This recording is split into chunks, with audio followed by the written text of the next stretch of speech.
Everyone welcome to our YouTube channel black diamond. तो आज मैं आप लोगों को माइंस एक्ट का वीडियो लेके आया हूँ। ये एक एमसीक्यू सीरीज का वीडियो है। तो एमसीक्यू सीरीज़ का बहुत सारा वीडियो ऑलरेडी मेरे चैनल में पड़ा हुआ है। अगर आपने नहीं देखा है तो जाके प्लेलिस्ट में ज़रूर देखिएगा। तो जो भी तैयारी कर रहे हैं, WCL हो या कोई भी चीज़ हो, ठीक है, अगर आप तैयारी कर रहे हैं आप सबके लिए हेल्पफुल है। और एक चीज़ और मैं यहाँ पे बताना चाहूँगा, WCL का जो टेस्ट सीरीज़ है वो अब मैं लास्ट करने वाला हूँ। आप लोगों को नहीं मिलेगा। जो ले चुके हैं ऑलरेडी उनका तो लाइफ टाइम रहेगा वैलिडिटी, उसमें कोई दिक्कत नहीं है। अनलिमिटेड अटैम्प्ट है, कोई प्रॉब्लम नहीं है। बट अब हो सकता है तो 2-3 दिन के अंदर मैं उसको बंद करने वाला हूँ। तो अगर कोई लेना चाहते हैं, ठीक है, तो आप जो स्क्रीन पे नंबर आ रहा है इस पे व्हाट्सअप कीजिएगा। सिर्फ व्हाट्सअप कीजिएगा, कॉल मत कीजिएगा। और व्हाट्सअप करके आप इंक्वायरी कर सकते हैं, ठीक है। स्क्रीन में बाकी डिटेल्स भी आ रही होंगी कि उसमें क्या क्या रहेगा। मैं एक बार बता देता हूँ। जो आपका टेक्निकल पोर्शन है वो पूरी तरह से कवर हो जाएगा माइनिंग सरदार लेवल का, ठीक है। बाकी ऊपर लेवल के हैं तो शायद आपका पूरा कवर नहीं होगा, ठीक है। तो टेक्निकल पोर्शन जो है वो कवर हो जाएगा आपका, जिसमें आपका कोल माइंस रेगुलेशन वाला जो है वो चैप्टर वाइज इंक्लूडेड रहेगा। जितने भी चैप्टर्स है, चैप्टर में ही CMR इंक्लूडेड रहेगा। साथ ही साथ माइंस एक्ट, माइंस रूल भी रहेगा। और central electricity rule, rescue rule वगैरह से भी कुछ MCQ क्वेश्चंस यानी हॉट्स क्वेश्चन रहेंगे। तो अगर आप लेना चाहते हैं तो जल्दी मैसेज कर दीजिएगा व्हाट्सएप पे, क्योंकि इसके बाद मैं शायद अब टेस्ट सीरीज आप लोगों के लिए बंद कर दूंगा। बाहर के लोगों के लिए उसको क्लोज कर दूंगा। फिर जितने ले चुके हैं वो लगातार टेस्ट दे सकते हैं, ठीक है। तो लेना चाहते हैं तो स्क्रीन पे नंबर है, आप कॉल कर सकते हैं, व्हाट्सअप कर सकते हैं। सॉरी, कॉल नहीं, व्हाट्सअप कर सकते हैं। तो चलिए मैं इसको स्टार्ट करता हूँ। मैं कोई भी एक नाम एंटर कर लेता हूँ जो डाटाबेस में सेव हो। तो सबसे पहला क्वेश्चन डिस्कस करते हैं। सबसे पहला क्वेश्चन है, माइंस एक्ट किसके द्वारा पास किया जाता है? राज्यसभा के द्वारा, लोकसभा के द्वारा, सेंट्रल गवर्नमेंट के द्वारा या DGMS के द्वारा?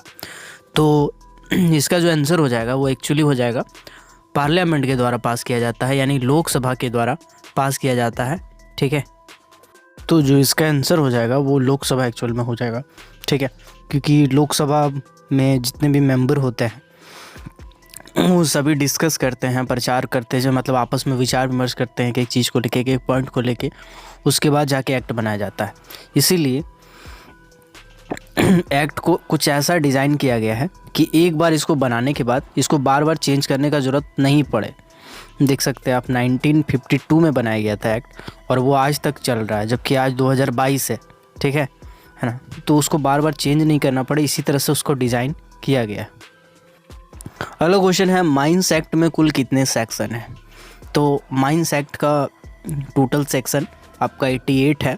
260 जो आप देख रहे हैं ये CMR का है, यानी कोल माइंस रेगुलेशन का है, ठीक है। तो 88 सेक्शन है माइंस एक्ट में टोटल। अगला क्वेश्चन है, रूल यानी कि जैसे माइंस रूल हो गया, वोकेशनल ट्रेनिंग रूल हो गया, रेस्क्यू रूल हो गया, ये सब बनाने के लिए कौन सा सेक्शन का इस्तेमाल किया जाता है? सेक्शन 57, 58, 61 या फिर 61 का A? तो इसका आंसर हो जाएगा एक्चुअल में 58, ठीक है। सेक्शन 57 के तहत सॉरी थोड़ा गला ख़राब है। सेक्शन 58 के तहत जो है वो रूल बनाया जाता है। अगर 57 की बात करें तो उसके तहत रेगुलेशन बनाया जाता है, बाइलो वगैरह इसके अंदर बनाया जाता है, ठीक है। 61 है। तो यहाँ पे मैं एक बार क्लियर कर देना चाहता हूँ कि सेक्शन 58 में जितने भी रूल्स हैं, जैसे माइंस रूल हो गया, VT रूल हो गया, रेस्क्यू रूल हो गया, ठीक है। एक दो रूल है जैसे क्रैच रूल, ठीक है, CRECH क्रैच रूल। तो क्रैच रूल के बारे में हल्का सा जानकारी आपको दे देते हैं कि आखिर क्रैच रूल होता क्या है। तो बेसिकली क्रैच रूल का मतलब है कि कोई भी माइंस में अगर कोई महिला काम कर रही है, ठीक है, साल भर के अंदर कभी भी अगर जॉब कर रही है, ड्यूटी कर रही है, और उस महिला का 6 साल से कम बच्चा है, मतलब 6 साल से छोटा बच्चा है, तो उस कंडीशन में बच्चा को संभालने के लिए महिला काम करेगी तो बच्चा साथ में घूमेगा नहीं। तो अभी सी बात है, महिला का जो बच्चा है उसको संभालने के लिए एक शिशु गृह बनाया जाता है, जिसको हम लोग इंग्लिश में बोलते हैं क्रैच, CRECH क्रैच, ठीक है। इसको बोलते हैं शिशु गृह, मतलब बच्चा लोग का घर। उसमें नर्सरी टाइप का सुविधा होता है, बेसिकली पढ़ने लिखने का होता है। बच्चा लोग वहाँ बैठ के पढ़ सकता है, खेल सकता है। छोटे छोटे बच्चा लोग के लिए खेलने के लिए, जैसे प्ले स्कूल होता है ना, छोटा सा खेलने के लिए होता है, उसी टाइप का खेलने के लिए, पढ़ने के लिए, सीखने के लिए। और उसमें स्टाफ भी होते हैं, है ना। तो ये सब होता है, खाने पीने का व्यवस्था होता है बच्चा लोग का, तो उसको बोलते हैं क्रैच। ठीक है, 8 घंटा महिला काम करती है ना, 8 घंटा 9 घंटा जितना भी है, तो उस कंडीशन में वो आप बच्चा लोग को वहाँ रख सकता है, उसको बोलते हैं क्रैच रूल। तो इसी किसी को बोलते हैं, इसको लेके जितना भी कानून है उसको बोलते हैं क्रैच रूल। अब एक चीज़ और समझ लेते हैं, क्रैच रूल का डिस्कस किए हैं तो पिट हेड बाथ रूल, इसके बारे में भी आप सुने होंगे, इसके बारे में मैं आपको बता देता हूँ। देखो ऐसा है, जो भी माइंस है या सीएचपी है, ठीक है, जहाँ पे कोयला वाला काम होता है या कोई मेटल का काम होता है ना, आप उस जगह पे क्या होता है सरफेस पे, है ना, सरफेस पे नहाने वाला घर बनाया जाता है। ठीक है, जैसे स्टेशन के बाहर में होता है ना सुलभ शौचालय, उसमें आराम से बाथरूम कर सकता है आदमी, नहा सकता है ना, तो उसी तरह का होता है पिट हेड बाथ। ठीक है, पिट हेड बाथ का मतलब होता है स्नान घर, नहाने वाला घर।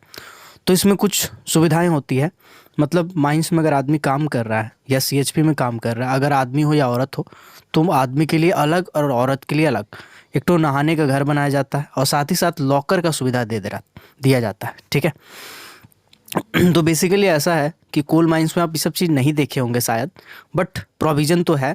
लेकिन आप मेटल माइंस में, बहुत सारा मेटल माइंस में देखे होंगे, जैसे यूसीआईएल का बात करें, uranium corporation of India limited, तो यहाँ पे पिट हेड बाथ बनाया गया है।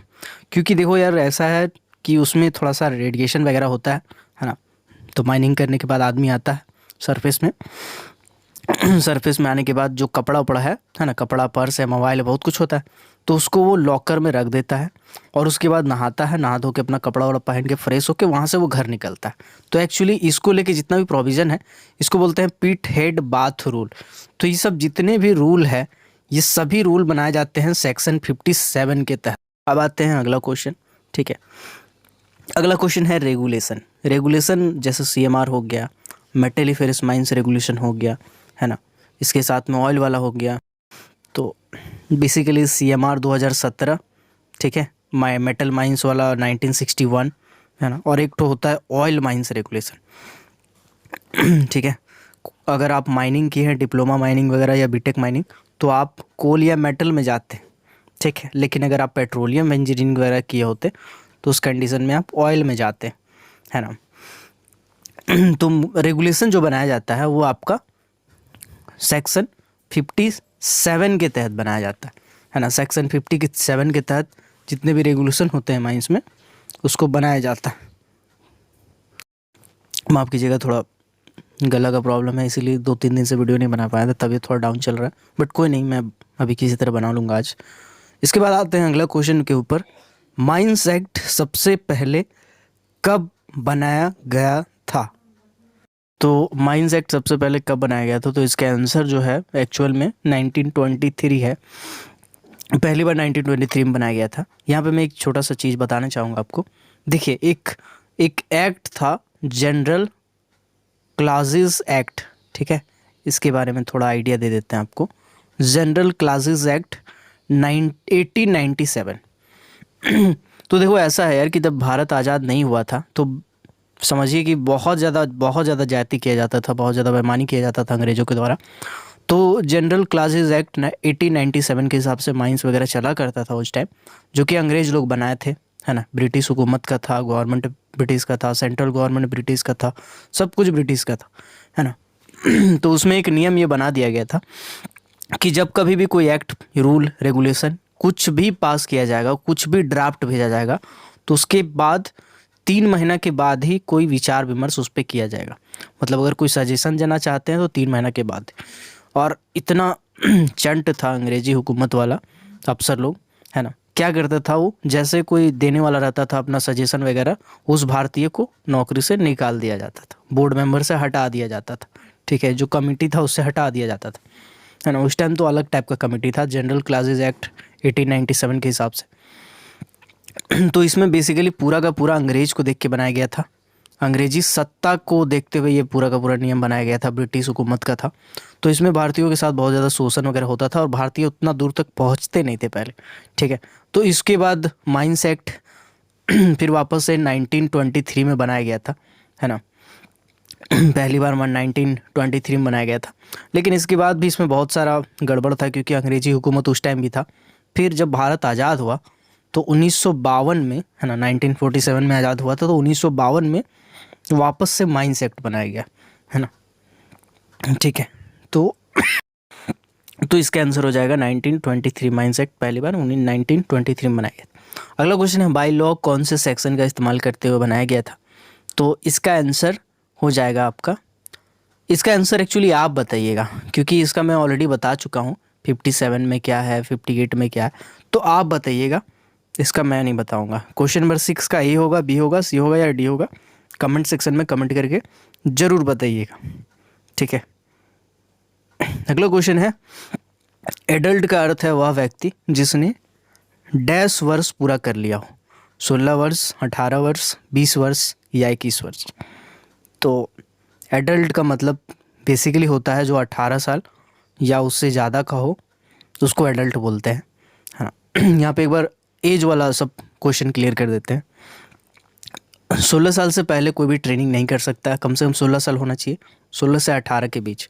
अगर 16 से 18 के बीच कभी भी कोई व्यक्ति को भारी काम में पहले तो नहीं लगाया जाता है, बट अगर लगाया गया तो मैनेजर को 500 रुपया का जुर्माना देना होता है, ठीक है, वो इलीगल है। इसके बाद है 18 साल कम से कम नौकरी देने के लिए करना पड़ता है ना।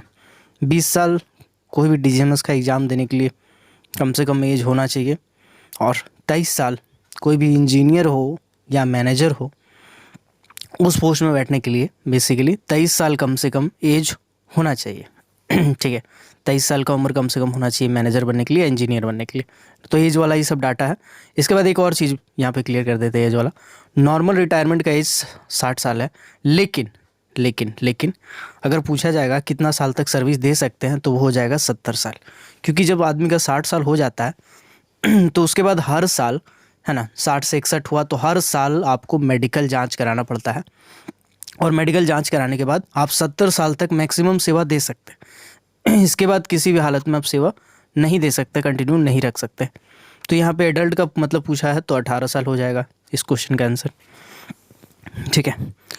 माफ़ कीजिएगा, तबीयत थोड़ा डाउन चल रहा है इसलिए थोड़ा धीरे धीरे बोल रहे हैं। अगला क्वेश्चन है, गंभीर शारीरिक चोट यानी सीरियस बॉडी इंजरी या सीरियस बॉडली इंजरी, दोनों बोल सकते हैं इसको, को छोड़कर कोई अन्य चोट जिसके कारण घायल व्यक्ति को 72 घंटे या उससे अधिक समय के लिए अब्सेंट होना पड़े, उसको क्या कहेंगे? रिपोर्टेबल इंजरी कहेंगे, सीरियस बॉडी इंजरी कहेंगे, माइनर इंजरी कहेंगे, या फिर फैटल एक्सीडेंट कहेंगे। तो देखिए ऐसा है, यहाँ पे मैं कुछ डाटा एक्सीडेंट क्लियर कर देना चाहता हूँ। देखिए, अगर 24 घंटा से कम टाइम के लिए अब्सेंट है तो उसको एक्सीडेंट का नाम ही नहीं देंगे, इंजरी का नाम ही नहीं देंगे। कोई भी चोट लग गया अगर उसके कारण व्यक्ति को 24 घंटा से ज़्यादा समय के लिए अब्सेंट रहना पड़े, तब हम उसको इंजरी का नाम देंगे, ठीक है। इसके बाद क्या है, अगर 24 घंटा से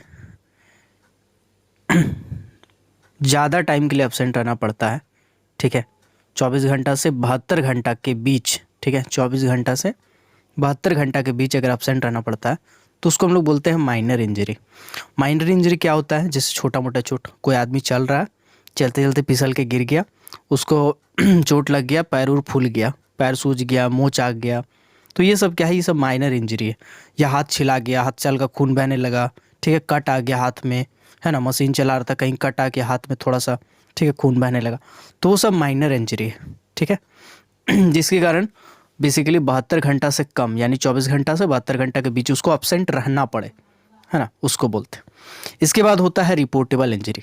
रिपोर्टेबल इंजरी का मतलब होता है 72 घंटा या उससे ज़्यादा समय के लिए अगर कोई व्यक्ति अब्सेंट रहना पड़ जाए तो उसको बोलते हैं रिपोर्टेबल इंजरी, ठीक है ना, उसको रिपोर्टेबल इंजरी बोलते हैं। तो देखिए ऐसा है, माइनर इंजरी का जो रिपोर्ट है वो आपका 31 दिसंबर से पहले भेजना पड़ता है, मतलब साल में एक बार समझिए, है ना, सिंपल भाषा में।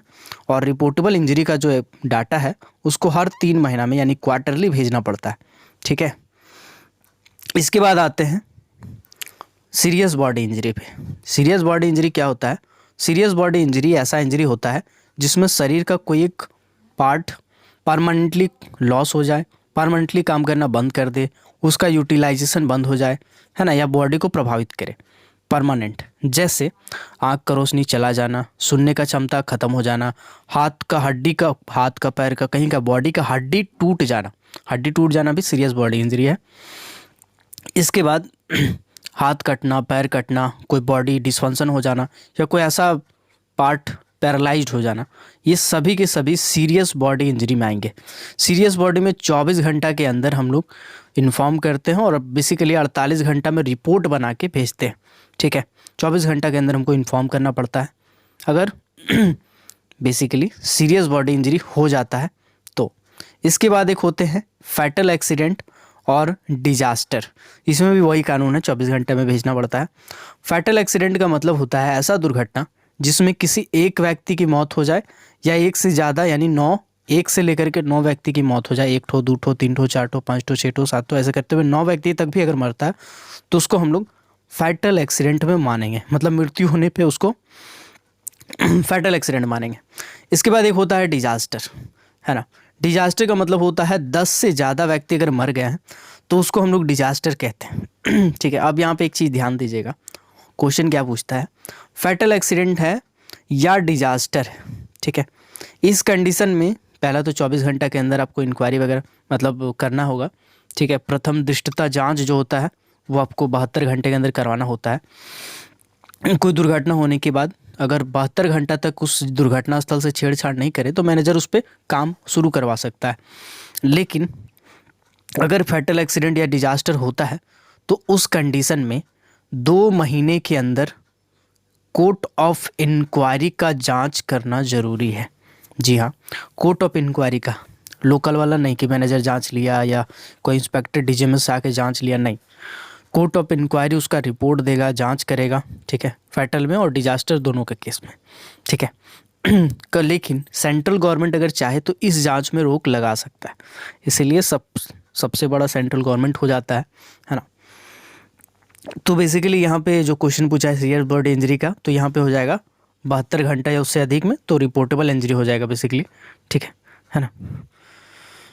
इसके बाद है सीरियस बॉडी इंजरी किसे कहेंगे, permanent loss of a body, सुनने देखने की शक्ति खत्म हो जाना, शरीर का हड्डी टूटना, या फिर सभी। तो आप बताइएगा आपको क्या लगता है सीरियस बॉडी इंजरीज में से क्या होगा, permanent loss of a body, सुनने शक्ति की देखने की शक्ति खत्म हो जाना, शरीर का हड्डी टूटना, या फिर all of the above. Last question बहुत ही सिंपल है, 7 दिन का समय जो शनिवार की मध्य रात्रि से स्टार्ट होता है क्या कहलाता है, वीक, डे, क्वार्टर या ईयर। तो इसका आंसर आपको पता ही है, वीक हो जाएगा। तो बेसिकली ये वाला जो सीरियस बॉडी वाला है ये बताइएगा इसका आंसर क्या होगा। ठीक है, ये बी या सी या डी, है ना, पॉज करके देख लीजिए, आंसर कमेंट कर दीजिए। और इसके बाद बाइलो वाला 6 नंबर का बताइएगा, ए होगा, बी होगा, सी होगा या डी होगा। बाइलो कौन सा सेक्शन के हिसाब से बनाया जाता है, तो इसका कमेंट करके आप ज़रूर बताइएगा। और अगर आप टेस्ट सीरीज लेना चाहते हैं तो लास्ट चांसेस है आपके लिए, क्योंकि इसके बाद मैं पोर्टल बंद कर दूंगा, फिर आप ले नहीं पाइएगा। जितने लिए हैं वही बार बार लाइफ टाइम टेस्ट दे सकते हैं, अनलिमिटेड अटैम्प्ट है वगैरह वगैरह सब कुछ है ना। स्क्रीन पे आ रहा होगा, टेक्निकल पोर्शन आपका पूरा कवर हो जाएगा माइनिंग सरदार लेवल का। ठीक है, सीएमआर का अलग से नहीं है, सीएमआर चैप्टर में ही इंक्लूडेड है, माइंस रूल, माइंस एक्ट वगैरह सब अलग अलग से है सर। ठीक है, तो वो सब आपका कवर हो जाएगा, टेक्निकल पोर्शन पूरा कवर हो जाएगा। तो अगर आप लेना चाहते हैं तो ज़रूर इस जो नंबर है इस पर व्हाट्सअप कीजिएगा, कॉल मत कीजिएगा प्लीज़, व्हाट्सअप कीजिएगा, मैं देख के अपने हिसाब से रिप्लाई दे दूँगा। तो मिलता हूँ अगले वीडियो में, तब तक के लिए keep watching, keep supporting, till then Jai Hind.